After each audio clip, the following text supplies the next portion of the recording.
Tendo ouvido que João fora preso, Jesus voltou para a Galileia e, deixando Nazara, foi morar em Cafarnaum, à beira-mar, nos confins de Zabulão e Neftali. É assim que os evangelhos narram o início do ministério de Jesus. Cafarnaum é conhecida como a aldeia onde Jesus se estabeleceu por mais tempo, depois de sair de Nazaré. Vários dos seus apóstolos moravam ali, como Pedro, André, Tiago, João e Mateus. Cafarnaum ficava às margens do lago da Galileia, que na Bíblia é mais conhecido como Mar da Galileia. Algumas vezes também é chamado de Mar de Genezaré, que parece ser o nome mais antigo do lago, pois assim é denominado no Antigo Testamento. A raiz Kinneret significa harpa, talvez em referência ao formato do lago. E por último, no ano 20 depois de Cristo, o imperador Tibério mudou o nome do lago em sua homenagem, passando então a ser chamado de Mar de Tiberíades. O Lago da Galileia é formado pelas águas do Rio Jordão e se encontra a 210 metros abaixo do nível do mar. Tem 20 quilômetros de comprimento por 12 de largura na parte mais larga. É quase todo rodeado por colinas, o que faz com que o seu clima seja muito quente e úmido no verão. No entanto, apesar do entorno montanhoso, é comum que o vento sopre forte, podendo subitamente agitar as águas, ameaçando pequenas embarcações. No tempo de Jesus, havia muitas cidades ao redor do lago. Era então a região que tinha maior concentração populacional da Galileia. Entre as cidades mais importantes estavam Tiberíades, que era a principal, Quefar-Ritim, Magdala, Ginosar, Eptabegon, Cafarnaum, Corazim, Betsaida, Cursi, Susita, Bet-Yarah e Ramat-Tiberíades. Cafarnaum, que em hebraico significa aldeia de Naum, era no tempo de Jesus uma cidade modesta de no máximo 1000 habitantes. A estrutura da cidade era precária, não havia muralha, nem portão de entrada, nem construções greco-romanas, nem edifícios públicos, hipódromo ou teatro, e nem ruas pavimentadas. Portanto, bem inferior a Tiberíades, cidade vizinha, que ficava a uns 15 quilômetros ao sul, ou as outras cidades da Decápolis. Os arqueólogos não encontraram templos e nem inscrições públicas, tão comuns em qualquer cidade greco-romana. Cafarnaum não era uma cidade de luxo. As casas eram rudes e simples. Não foram encontrados os arcos de pedra de estilo romano nas construções das casas, tampouco telhas. O teto das casas era de sapé, bem no estilo como narra o evangelista Marcos, quando relata a cura do paralítico em Cafarnaum. E assim diz: Não podendo trazê-lo até Jesus por causa da multidão, descobriram o teto onde ele estava e, tendo feito um buraco, baixaram a maca na qual o paralítico estava deitado. Lucas, que vivia em ambiente helenista, substitui em seu relato a palha por telhas. As casas eram de madeira, barro e palha. As lamparinas eram simples, feitas de cerâmica local. Portanto, Cafarnaum não era uma cidade greco-romana. Sua população era muito pobre. Esse panorama nos ajuda a entender melhor a multidão de pobres e doentes que vinha até Jesus quando ele ensinava, por exemplo, as bem-aventuranças que, para Mateus, aconteceram numa montanha e que hoje se acredita ser a montanha que fica logo atrás de Cafarnaum. Não é preciso dizer que a beleza e o luxo do lugar atualmente contrastam enormemente com a pobreza da época. Cafarnaum também não tinha o famoso mercado romano, o cardo, como era conhecido. O comércio era feito ao ar livre. O trabalho mais comum era a pesca e o conserto de redes e de barcos. Havia também a moenda de grãos em mós manuais, serviço comumente feito pelas mulheres, a venda de produtos do campo, especialmente de frutas. Tinha ainda pequenas fábricas de cerâmica, de tintura, curtume, moinhos movidos por mulas e prensas de oliva. Todo esse comércio informal, porém, não escapava do imposto romano. Conforme Marcos capítulo 2, havia em Cafarnaum uma coletoria de impostos na qual trabalhava Levi, um dos futuros discípulos de Jesus. Enfim, cabe perguntar por que Jesus escolheu Cafarnaum como bastião do seu projeto, em vez de outra cidade como Tiberíades ou Séforis. Não seria exatamente por sua condição social, longe do poder e esquecida pelas autoridades romanas? Em 1986, foi encontrada uma pequena embarcação que trouxe para o nosso tempo um pouco daquilo que foi a vida no primeiro século em Cafarnaum. Era o resto de um barco que fora abandonado e, afundando-se, foi conservado em meio à lama. O barco media 26 pés por 8 e foi encontrado por 2 irmãos do Kibbutz Ginossar, num ano em que as águas do lago baixaram muito. Com a ajuda de uma técnica especial, foi possível retirar o barco da lama sem que se descompusesse. Graças a uma lamparina e a um pote de cerâmica encontrados no seu interior e com a ajuda do carbono 14, foi comprovado que o barco é do primeiro século da nossa era. Ele fora construído com madeira aproveitada de outros barcos, pregos e betume.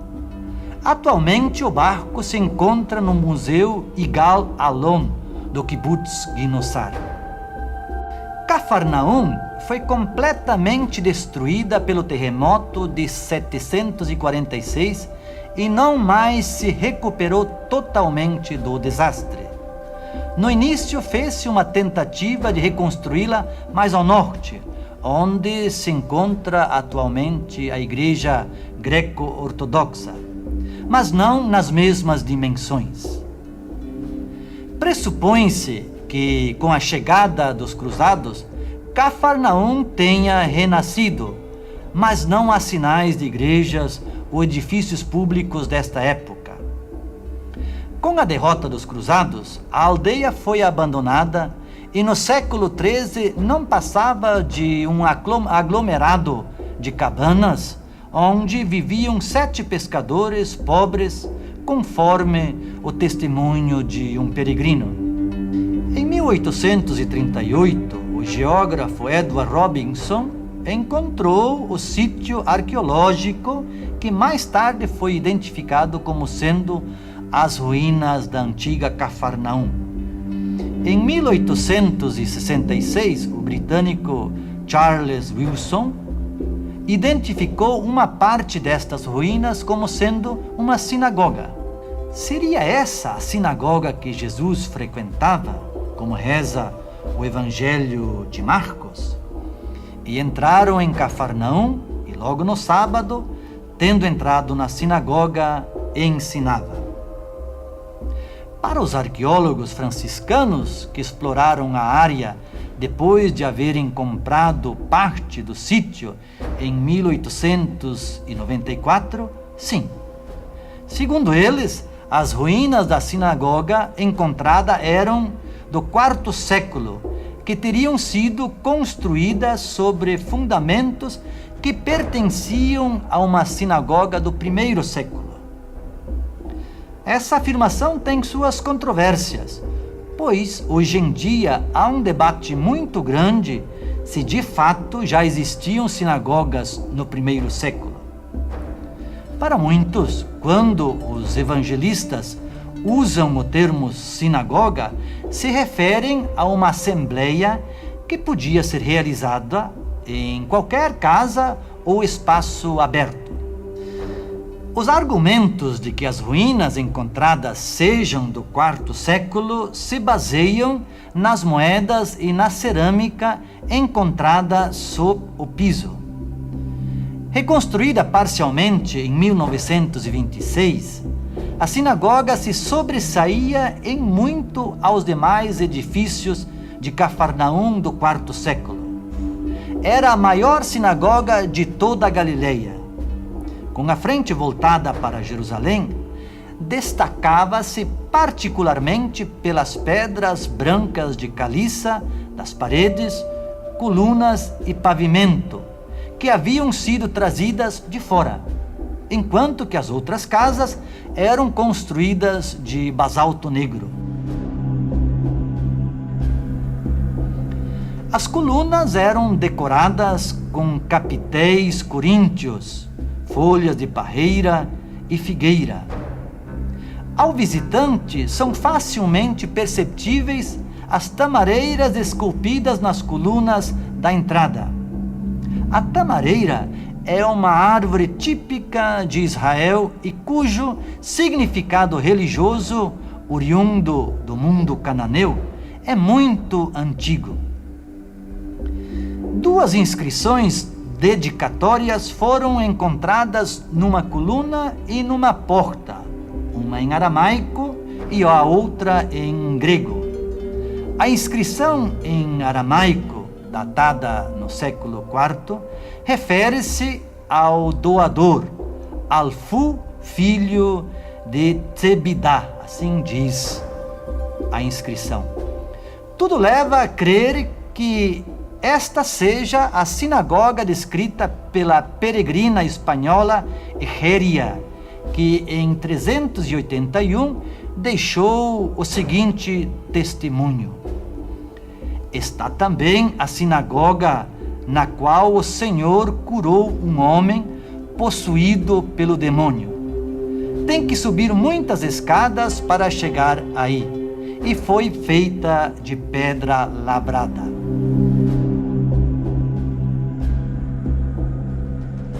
Entre o final dos anos 60 e início dos anos 80, os franciscanos escavaram no lado sul da sinagoga as ruínas de uma igreja octogonal do século V.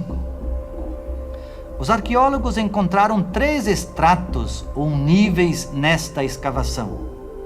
A igreja octogonal do século V, terceiro estrato, que havia sido construída sobre uma casa-igreja mais modesta do século IV, estrato 2, e que por sua vez fora construída sobre uma casa do século I, estrato 1.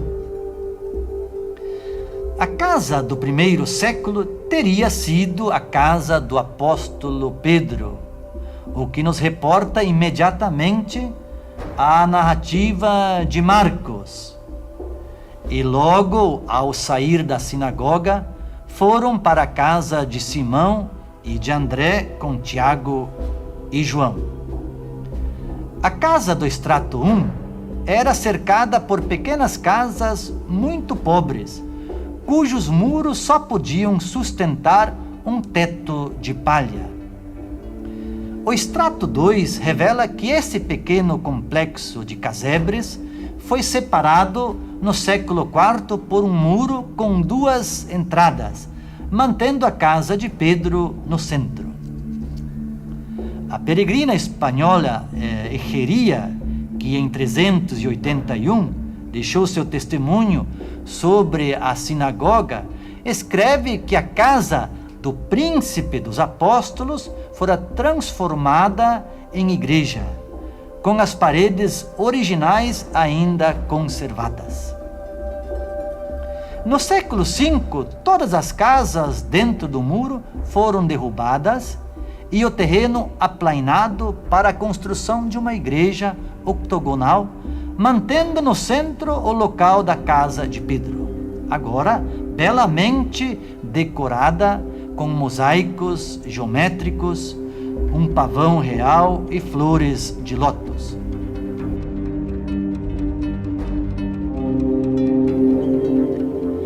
Esta é a igreja descrita em 570 pelo peregrino de Piacenza.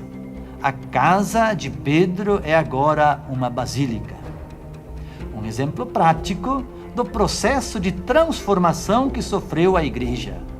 O que no início era uma casa de família simples, onde o povo marginalizado se aglomerava para ver Jesus, tornou-se um santuário patrocinado pelo imperador Constantino. Nas paredes da igreja do V século, terceiro estrato, foram encontradas frases fazendo referência a Jesus e a Pedro, outras com significado profano, mas a maioria era incompreensível. Os grafites foram feitos com pedras ou ferramentas por visitantes, prova de que o local era frequentado por pessoas humildes. Em 636, quando os árabes invadiram a região, a sinagoga e a igreja já haviam sido destruídas. É bem possível que a causa tenha sido um confronto entre as duas comunidades, pois sabe-se que o conflito entre judeus e cristãos era forte em Cafarnaum nos primeiros séculos. O que não fez o conflito foi feito pelo terremoto em 746, quando Cafarnaum foi completamente destruído. A atual igreja foi construída em 1990, sobre o sítio das antigas ruínas, preservando a estrutura octogonal, tendo como centro o que era a casa da família de Pedro.